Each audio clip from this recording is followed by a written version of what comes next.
আজি আমি ক্ৰিকেট খেলিবলৈ ইমানে ধুনীয়া এটা জায়গাত গৈছিলো নহয় কি মই ক্ৰিকেট খেলাতকৈ বেছি ভিউটোৰহে এনজয়মেণ্ট ল'বলৈ গুচি গ'লো। ৰাইজ মই হলো এটা বহুত ডাঙৰ ক্ৰিকেট পাগলু আৰু যেতিয়াই মোক অসমৰ দাদাকেইজনে ক্ৰিকেট খেলিবলৈ মাতে না মই দাই দেখো না বাই দেখো, বাছ ফোনটো আহিলে কওঁ কি লোকেশ্যন পঠাই দিব, মই গৈ আছো। আজি আহিছো ক্ৰিকেট খেলিবলৈ এই ৰাতিপুৱা চাওক ৰাতিপুৱা 7টা বাজিছে আৰু বেংগলোৰত সূৰ্য দেৱতা এতিয়া ওলাইছেহে আৰু ৰাতিপুৱা 5টাতে উঠি 1 ঘণ্টা ট্ৰেভেল কৰি পেলাই আহিছো ক্ৰিকেট খেলিবলৈ। কিন্তু আপুনি জানেনে মোৰ ইমান দুখ কিয়? আজি ইমান জল্দি উঠি ইমান দূৰৰ পৰা আহিছো ক্ৰিকেট খেলিবলৈ আৰু জানেনে কি হ'ল? আজি আহিয়ে প্ৰথম বলটোতে 0তে আউট হৈ থাকিলো। এতিয়া কিছুমানে ক'ব পাৰে কি এইটোনো কি ডাঙৰ কথা। তেওঁলোকক কৈছো যদি তোমাৰ গাৰ্লফ্ৰেণ্ডে তোমাক ধোকা দি দিয়ে তাতকেও বেছি দুখ লাগে যেতিয়া তুমি 0ত আউট হোৱা ইমান দূৰৰ পৰা গৈ পেলাই। আউটটোতো হ'লো সোনকালে, এতিয়া অলপমান ঘূৰি আহোঁ জেগাটো অলপমান কেনেকুৱা লাগে দেখাই আছো আপোনালোকক।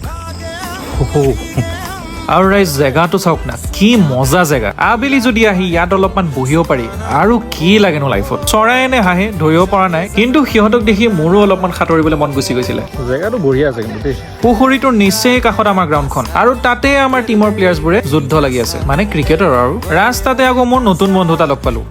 নে কানাডাত ক'ব লাগিব? এওঁ আকৌ কানাডাৰ বাহিৰে একো ভাষা নাজানেই বোলে, ইয়াৰে বাসী হৈ যে। Bye bye. এওঁৰ লগত মানে বেছি কথা বতৰা পাতিব নোৱাৰিলো, সেইকাৰণে বাই বাই দি পেলাই গুচি আহিলো। আৰু কি কৰিব ৰাইজ, লেংগুৱেজ বেৰিয়াৰ যে। ঘূৰি আহি দেখিলো এতিয়া ড্ৰিংকছ ব্ৰেক চলি আছে দেখোন, সেইকাৰণে ময়ো কিবা এটা উঠাই পেলাই খাই দিলো। আৰু এতিয়া আমাৰ বলিং, সেইকাৰণে এতিয়া গৈ আছো বলিং কৰিবলৈ। এতিয়া আমাৰ ৰাইজ বলিং আৰু ফিল্ডিং কৰিবলৈ ৰেডি একদম, আৰু চবে ফুল প্লেনিং কৰাত মাথা লগাই দিছে কি কৰিলে কি হ'ব, কি নকৰিলে কি নহ'ব। টিমৰ এনেকুৱাই মাহল বনি গৈছিলে কি বিৰাট কোহলিয়ে কৈ আছে for 60 overs they should feel like hell।